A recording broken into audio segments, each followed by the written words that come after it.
শ্ৰদ্ধাৰ সাংবাদিক বন্ধু বান্ধৱীসকল, আজি আমাৰ কেবিনেটত কেইবাটাও গুৰুত্বপূৰ্ণ সিদ্ধান্ত লোৱা হয়। মই এটা এটাকৈ আপোনালোকক কৈ যাব খুজিছোঁ। আপোনালোকে জানে যে ভাৰত চৰকাৰৰ এটা ডাঙৰ আঁচনি আছে, যাক PM স্বনিধি আঁচনি বুলি কোৱা হয়। ইয়াৰ দ্বাৰা ষ্ট্ৰীট ভেণ্ডৰসকলক বেংকে উইদাউট মৰ্টগেজ তেওঁলোকে ঋণ আগবঢ়ায় আৰু প্ৰথম ঋণটো ঘূৰাই দিলে দ্বিতীয় ঋণটো অট'মেটিকেলি বেংকে দিয়ে। এই PM স্বনিধিখন আগতে অকল মিউনিচিপালিটি এৰিয়াত আছিলে। আজি ৰাজ্য চৰকাৰে আমাৰ চেনচাছ টাউনবিলাকলৈকেও এক্সটেণ্ড কৰাৰ বাবে সিদ্ধান্ত গ্ৰহণ কৰে। ইয়াৰ ফলত গাঁও পঞ্চায়ত, বিভিন্ন গাঁও পঞ্চায়ত অঞ্চলতো PM স্বনিধি আঁচনি এতিয়াৰ পৰা উপলব্ধ হ'ব। আজি কেবিনেটে গুৱাহাটীৰ south east Guwahati water supply project, যিটো নুনমাটি অঞ্চলত আমাৰ জল বৰ্ডৰ স্কিমটো নুনমাটি আদি অঞ্চলত যোৱাগৈ নাছিলে, আজি 1367 কোটি টকাৰ অনুমোদন জনাই south east Guwahati water supply project গুৱাহাটীৰ অৱশিষ্ট অঞ্চলত পানীৰ যোগান ধৰাৰ বাবে আৰু এই কামটো লাৰ্চন এণ্ড টাৰ্বো কোম্পানীকো দিয়াৰ বাবে কেবিনেটে সিদ্ধান্ত গ্ৰহণ কৰে। আজি এটা কেবিনেটে গুৰুত্বপূৰ্ণ সিদ্ধান্ত লৈছে, আপোনালোকক মই অকণমান বুজাই দিব খুজিম। আমাৰ অসমত চৰকাৰে যিমান মেডিকেল কলেজ বনাইছে এতিয়ালৈকে, ধুবুৰীত ধুবুৰী মেডিকেল কলেজ, গুৱাহাটীত গুৱাহাটী মেডিকেল কলেজ, শিলচৰত শিলচৰ মেডিকেল কলেজ, বিশ্বনাথত বিশ্বনাথ মেডিকেল কলেজ, বঙাইগাঁৱত বঙাইগাঁও মেডিকেল কলেজ। কিন্তু বৰপেটা মেডিকেল কলেজখন ফকৰুদ্দিন আলী আহমেদ মেডিকেল কলেজ নামেৰে নামাকৰণ কৰা হৈছিলে, যিটো আমাৰ বাকী মেডিকেল কলেজ কেইখনৰ লগত মিল নাখায় আৰু সেয়েহে বহুত ক্ষেত্ৰত এইখন প্ৰাইভেট মেডিকেল কলেজ নেকি বুলি আমি বহুত প্ৰশ্নৰ উত্তৰ দিবলগীয়া হয়। সেইবাবে আজি কেবিনেটে ফকৰুদ্দিন আলী আহমেদ মেডিকেল কলেজৰ নামটো পৰিৱৰ্তন কৰি বৰপেটা মেডিকেল কলেজ এণ্ড হস্পিটাললৈ ৰূপান্তৰ কৰে। এতিয়াৰ পৰা ফকৰুদ্দিন আলী আহমেদ মেডিকেল কলেজখনক বৰপেটা মেডিকেল কলেজ হিচাপে নামাংকিত কৰা হ'ব। কিন্তু যিহেতু ফকৰুদ্দিন আলী আহমেদ ভাৰতৰ ৰাষ্ট্ৰপতি আছিল আৰু অসমৰ পৰা তেওঁৱেই প্ৰথম ভাৰতৰ ৰাষ্ট্ৰপতি হৈছিলে, গতিকে তেখেতৰ নামত একেধৰণৰ সন্মানীয় বা তাতোকৈ বেছিকৈ সন্মানীয় আন এটা অনুষ্ঠান বা শিক্ষানুষ্ঠানেই হওক বা সাংস্কৃতিক অনুষ্ঠানেই হওক ফকৰুদ্দিন আলী আহমেদৰ নামত নামাংকিত কৰিবলৈ কেবিনেটে সিদ্ধান্ত লৈছে। কি কৰিম সেইটো আমি সিদ্ধান্ত আজিয়ে লোৱা নাই, কিন্তু বৰপেটা মেডিকেল কলেজখনৰ নাম বৰপেটা মেডিকেল কলেজ হ'ব আৰু আমি সুকীয়াভাৱে ফকৰুদ্দিন আলী আহমেদৰ স্মৃতি জীয়াই ৰখাৰ বাবে আমি প্ৰচেষ্টা হাতত ল'ম। আজি কেবিনেটে মিচিং সমাজৰ উৎসৱ আলি আই লৃগাঙক ৰাজ্যিক বন্ধৰ বাবে স্বীকৃতি দিছে। এতিয়াৰ পৰা আলি আই লৃগাং ৰাজ্যিক বন্ধ হিচাপে স্বীকৃতি পাব। আমাৰ কেবিনেটে মিছন বসুন্ধৰাত আজিও বহুকেইটা মাটি আবণ্টন কৰে। তাৰ বিষয়ে মই আপোনালোকক ডিটেইলছত নকওঁ, কাৰণ আপোনালোকে আমাৰ প্ৰেছ ৰিলিজত পাব। আজি কেবিনেটে আমাৰ জুবিন সমাধি ক্ষেত্ৰ বা জুবিন ক্ষেত্ৰৰ 10 বিঘা মাটিত সমাধি ক্ষেত্ৰ নিৰ্মাণৰ বাবে সাংস্কৃতিক ডিপাৰ্টমেণ্টক এই মাটিটো এলট কৰে আগতে কাৰ নামত মাটিটো এলট কৰিম তাকে লৈ কনফিউজন আছিলে এতিয়া ৰাজ্য চৰকাৰে যেনেকৈ ভূপেন হাজৰিকা সমাধি ক্ষেত্ৰ কালচাৰেল এফেয়াৰ্ছ ডিপাৰ্টমেণ্টৰ নামত আছে এই মাটিখিনিও কালচাৰেল এফেয়াৰ্ছ ডিপাৰ্টমেণ্টক দিয়াৰ বাবে সিদ্ধান্ত লয় আৰু এতিয়াৰ পৰাই জুবিন সমাধি ক্ষেত্ৰ বা জুবিন ক্ষেত্ৰৰ আনুষ্ঠানিক দায়িত্ব ৰাজ্যৰ সাংস্কৃতিক পৰিক্ৰমা ডিপাৰ্টমেণ্টৰ হাতলৈ হস্তান্তৰিত হ'ল আজি আমাৰ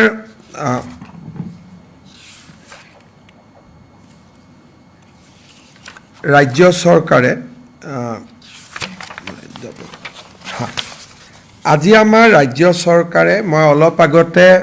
মহাৰাজ পিথু ফ্লাইঅভাৰ নিৰ্মাণৰ সময়ত ঘোষণা কৰিছিলোঁ যে গুৱাহাটীত পাহাৰত মাটি আবণ্টনৰ প্ৰক্ৰিয়াটো আমি আৰম্ভ কৰিম আৰু তাত আগত যিবিলাক কনষ্ট্ৰেইন আছিল শ্লোপ আদি বিভিন্ন কাৰণত মাটিৰ পট্টা দিয়া হোৱা নহৈছিলে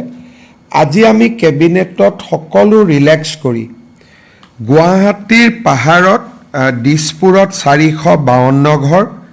গুৱাহাটী ৰেভিনিউ চাৰ্কুলত 338 ঘৰ আৰু আজাৰাত 26 ঘৰ পৰিয়াললৈ টোটেল 816 পৰিয়াললৈ আমি মাটিৰ পট্টা দিছোঁ তিনিটা প্ৰজন্মৰ যিসকল অসমীয়া তেওঁলোকক আমি একাদিক্ৰমে এতিয়াৰ পৰা মাটিৰ পট্টা দি যাম যি বাধা আছিলে পলিচি সংক্ৰান্তত এই বাধা আঁতৰি গ'ল মই ৰাজমন্ত্ৰী ডাঙৰীয়াক অনুৰোধ কৰিম এই 816 গৰাকীক পাৰিলে 15 তাৰিখে মাটিৰ পট্টা দি দিব লাগে আৰু ৰেভিনিউ ডিপাৰ্টমেণ্টে পাৰে আৰু 12,000 আবেদন আমাৰ লগত জমা হৈ আছে বাকী আবেদনখিনিও আমি সংগ্ৰহ কৰি সোনকালে পট্টা দিয়াৰ ব্যৱস্থা হাতত ল'ম কিন্তু তিনিটা জেনেৰেশ্যনৰ অসমীয়া হ'ব লাগিব এইটো নহয় যে গুৱাহাটীৰ হ'ব লাগে বজালীৰ হওক বৰপেটাৰ হওক নলবাৰীৰ হওক তিনিটা জেনেৰেশ্যন অসমত থকা পৰিয়াল হ'ব লাগে এইটো এটা আজি আমাৰ ডাঙৰ সিদ্ধান্ত এটা লোৱা হয় আৰু যিটো সিদ্ধান্ত সুদূৰ প্ৰসাৰী বুলিয়ে আমি ক'ব লাগিব আজি আমাৰ কেবিনেটত গোৱালপাৰা জিলাত এখন নতুন ইণ্ডাষ্ট্ৰিয়েল ইষ্টেট নিৰ্মাণ কৰাৰ বাবে 112 বিঘা মাটি আবণ্টন কৰা হয় অসম গেছ কোম্পানীৰ বাবে দুটা ইনভেষ্টমেণ্ট প্ৰপ'জেল তেওঁলোকে পাইপলাইন বনাব তাৰ বাবেও 110 কোটি টকাৰ দুটা ইনভেষ্টমেণ্ট প্ৰপ'জেল আজি কেবিনেটে অনুমোদন জনায় উদ্যোগিক ক্ষেত্ৰত novel biofuels limited star cement iconic glass limited Jerico food and beverage limited Buildex industry private limited আৰু আইনক্স ছ'লাৰ লিমিটেড এই আইনক্স ছ'লাৰ লিমিটেড এই ইণ্ডাষ্ট্ৰিটোৱে ছ'লাৰৰ মডিউল বনাব ছ'লাৰ প্লাণ্ট বনাব সেই যিটোত মডিউল বনাই টিংখঙত ইয়াক এষ্টাব্লিছ কৰা হ'ব টোটেল 6টা ইনভেষ্টমেণ্ট প্ৰপ'জেল আজি কেবিনেটে 24,800 কোটি টকাৰ 6টা ইণ্ডাষ্ট্ৰিয়েল প্ৰপ'জেল আজি কেবিনেটে অনুমোদন কৰে আজি কেবিনেটে Kokrajhar university Nagaon university Gurucharan university North Lakhimpur university Jagannath Baruah university Sivasagar university Bongaigaon university এই গোটেইকেইখন নতুন বিশ্ববিদ্যালয়ৰ ফাৰ্ষ্ট ইছ্যু আৰু ফাৰ্ষ্ট অৰ্ডিনেন্সখন অনুমোদন জনায় বিহালীত আমি এখন অভিযান্ত্ৰিক মহাবিদ্যালয় নিৰ্মাণ কৰি আছিলোঁ নিৰ্মাণ সম্পূৰ্ণ হৈছে এই অভিযান্ত্ৰিক মহাবিদ্যালয়খন ছবিলাল উপাধ্যায় ইঞ্জিনিয়াৰিং কলেজ নামেৰে নামাঙ্কিত কৰিবলৈ আজি কেবিনেটে সিদ্ধান্ত গ্ৰহণ কৰিছে আজি এটা কেবিনেটত গুৰুত্বপূৰ্ণ সিদ্ধান্ত লোৱা হয় কমিউনিটি কেইটাৰ নাম আমি কম আপোনালোকক মোৰ লগত ৰেডিলি নাই 37টা টি গাৰ্ডেন কমিউনিটি আছিল যিসকলে ইমান দিনে OBCৰ মৰ্যাদা পোৱা নাছিল আজি আমি টি গাৰ্ডেনত বসবাস কৰি থকা 37 কমিউনিটি যোনে ইমান দিন OBC বা MOBCৰ মৰ্যাদা পোৱা নাছিল তেওঁলোকক আজি ৰাজ্য চৰকাৰে OBCৰ মৰ্যাদা দিবলৈ সিদ্ধান্ত গ্ৰহণ কৰে মই কমিউনিটি কেইটাৰ নাম আপোনালোকক কৈছো ভুইনহাৰ বাক্তি পনিয়া ভাইনা চাচা ছাত্ৰৰ দেৱমাজি দেহুৰী ফুলমালি গোসাই গঞ্জু হাজাম হো কুৰকু কস্তা কালাৰ কায়স্ত কানসাৰী গুণ্ডা মুণ্ডা ভিল তাসা তান্তি আমাৰ এই কমিউনিটি তলত কুৰুম কুদুম কৰণ খৈৰা মাৰাৰ মেহেৰা মালহাৰ ময়ৰা মাল পাটৰ পাটুৱা পাইক পূজাৰ ভোক্তা পুৰাণ ৰাউতিয়া সোনাই টংলা উজিৰ এই গোটেইকেইটা কমিউনিটি কোনোবা নহয় কোনোবা কমিউনিটিৰ সাবকাষ্ট হিচাপে আছিলে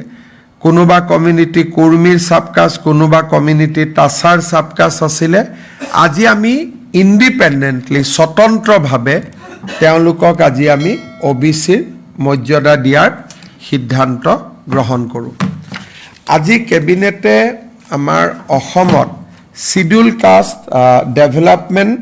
কাউন্সিল এখন নিৰ্মাণৰ বাবেও আজি সিদ্ধান্ত গ্ৰহণ কৰে আৰু সোশ্যাল জাস্টিস ডিপাৰ্টমেণ্টক সোনকালে এখন নটিফাই কৰি দিয়াৰ বাবেও অনুমোদন জনায়